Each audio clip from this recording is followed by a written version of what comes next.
Welcome to the deep dive.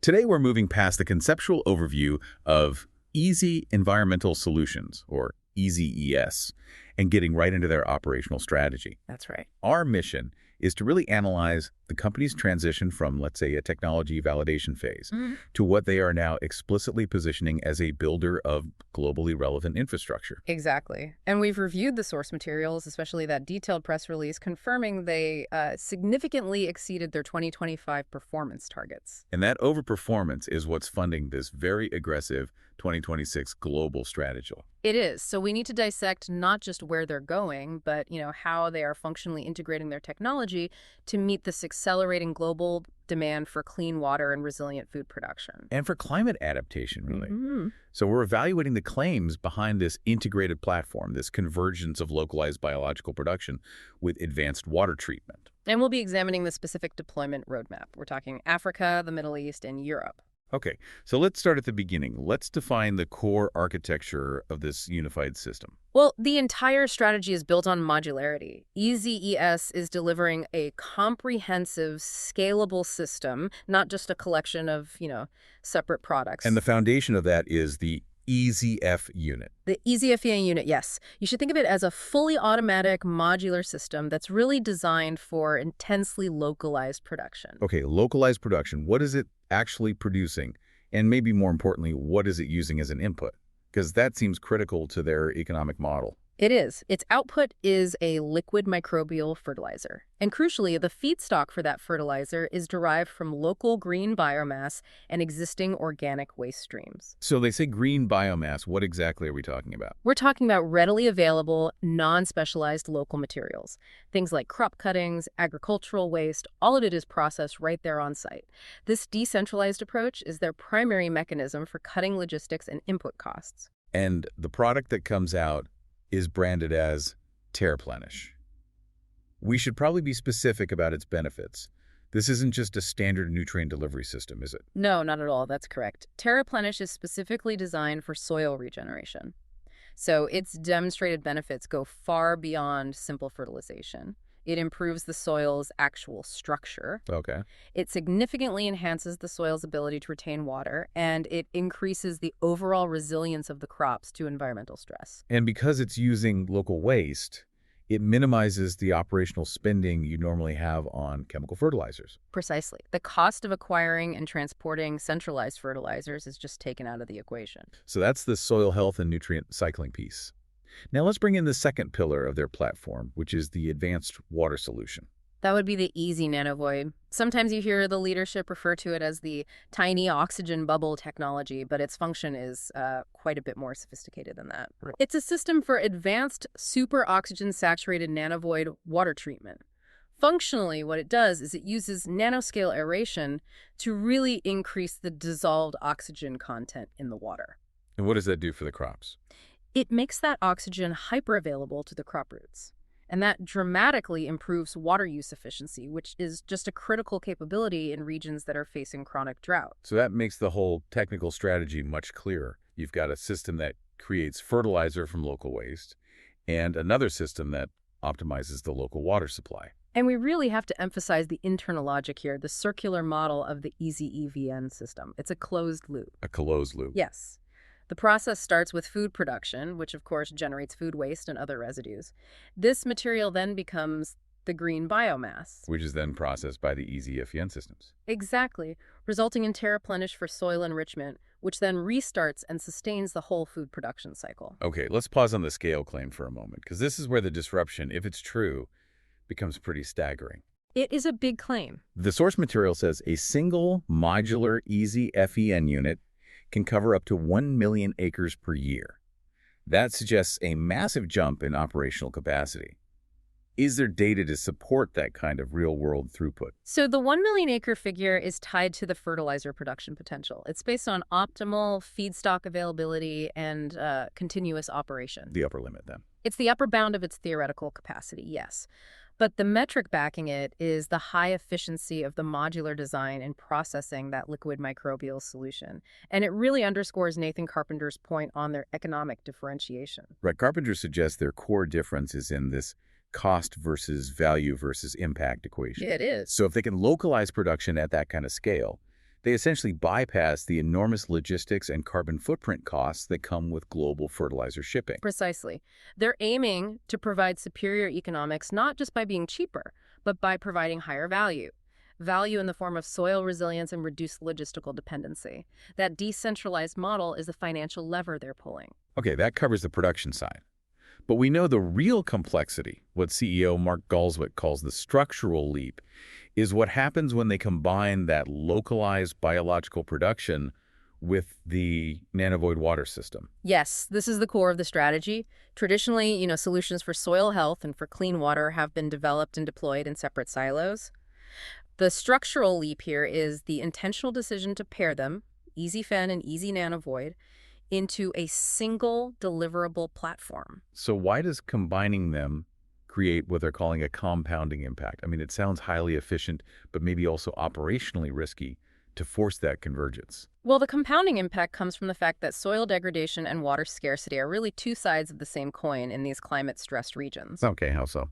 Well, think about it. If you only provide better water with Easy Nanovoid, the degraded soil structure might not be able to hold on to it. It just runs off. Right. And if you only improve the soil health with Terreplenish, you're still relying on what might be very poor or scarce water inputs. By addressing both at once, enhancing the soil's retention capabilities while simultaneously optimizing the water inputs, the system achieves symbiotic benefits. So you're making every drop of water count more, and at the same time making every unit of fertilizer count more. Exactly. And that dramatically alters the return on investment for the entire infrastructure, especially when you compare it to fragmented single-issue solutions. I see. And this is the structural advantage they're promoting. Bakri Osman, their director for Africa and the Middle East, he reinforced this. He said, this level of integration at this cost is unique, and it's designed for long-term value creation. Structured for resilience over the next decade. That's the vision. Okay, this gives us the technical foundation. So let's move to the operational roadmap for 2026. The fact they exceeded their 2025 targets is clearly what's enabling this rapid acceleration across 4 continents. It is. And the rollout is highly targeted.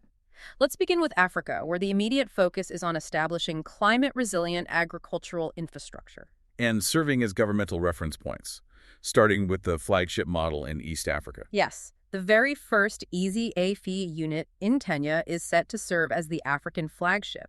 Its purpose is explicitly to function as a regional reference point for governments and development organizations. Oh, so it's a showcase. It's more than just a pilot. It's a political statement about their readiness for full-scale infrastructure contracts. And I see other expansion corridors that show very different application strategies moving beyond just primary food crops. Absolutely. We're seeing ongoing trials in Ghana, which are slated for a follow-on EasyFEN deployment. But more interestingly, you have trials in South Africa, in the Western Cape, that are focused on reforestation and ecosystem restoration. So broader environmental remediation, not just farming. Exactly. And then finally, you have trials beginning in Egypt in March 2026. Those are designed to open up that critical North African expansion corridor, a region facing profound desertification challenges. Let's shift our focus to the Middle East. The strategy there must be very different, tailored to align with severe national water efficiency mandates. It is. The trials advancing in the Middle East are strictly aligned with national food security and water efficiency agendas. The main challenge in that region is the need for very rapid scaling across vast desert territories. Okay, let's look at Saudi Arabia. What's the goal of the deployment starting in early 2026? The trials in Saudi Arabia, scheduled for late February 2026, are aimed at immediately supporting a multi-unit EasyFEN deployment across several diverse regions. So not just one unit. No, given the vast scale of the kingdom's agricultural transformation priorities, single units are just insufficient. The goal is localization of production at a scale that directly impacts their national food supply and reduces their water footprint simultaneously. And what about the policy-level engagement we see in Oman? Right. There are high-level meetings scheduled for January in Oman. The discussion is about establishing EasyFEN systems as government-owned agricultural infrastructure. So a state-controlled asset. Essentially, yes. It signifies a push to embed the technology not just on individual farms, but as a foundational asset to strengthen national resilience and minimize their reliance on unstable global supply chains. Okay, so finally we turn to Europe. This market presents a totally different set of challenges. We're talking about advanced agriculture and extremely stringent environmental regulations. And not necessarily resource scarcity, right? Yeah. France has been designated as the strategic European anchor market for that exact reason. Why France specifically? It's the combination. You have advanced high-yield agriculture, an openness to high-performance technology, and some of the world's most demanding environmental compliance standards. It makes France the ultimate test case for the platform's regulatory viability. And the specific deployment plan for Bordeaux. That region is synonymous with high-value, highly sensitive agriculture. The agreement for an EasyFEN deployment in Bordeaux is being finalized specifically to serve as a showcase. It's designed to demonstrate exactly how the integrated platform can deliver superior performance while operating fully within one of the world's most demanding regulatory and quality assurance environments. So success in Bordeaux effectively validates the system's compliance across the entire European Union. That's the goal. It's a very strategic move. So bringing this all together, the real significance here is that EZES is executing a structural shift. They're moving beyond just technology innovation. They seem to be becoming a builder of integrated, globally relevant infrastructure. Infrastructure designed to simultaneously attack food security, water scarcity, and climate resilience. And the core takeaway then, for you, the listener, is that the value proposition is rooted in the operational reality of that compounding impact. That's it.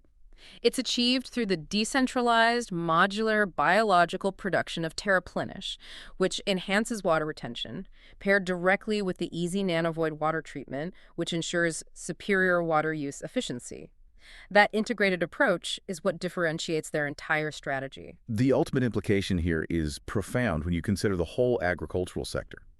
This movement toward localized, resource recycling infrastructure, it represents a really serious challenge to the traditional models. The centralized, fossil fuel-intensive production and global shipping models that have defined agriculture for the last century. It does, which raises a final important question for you to consider. If this decentralized, resource-efficient model proves to be economically and environmentally superior in these critical deployment corridors in Kenya, Saudi Arabia, and Bordeaux, what pressure does that place on national agricultural policy? Will governments in these climate-stressed regions feel compelled to abandon their centralized systems and instead start to heavily subsidize a full pivot to localized infrastructure?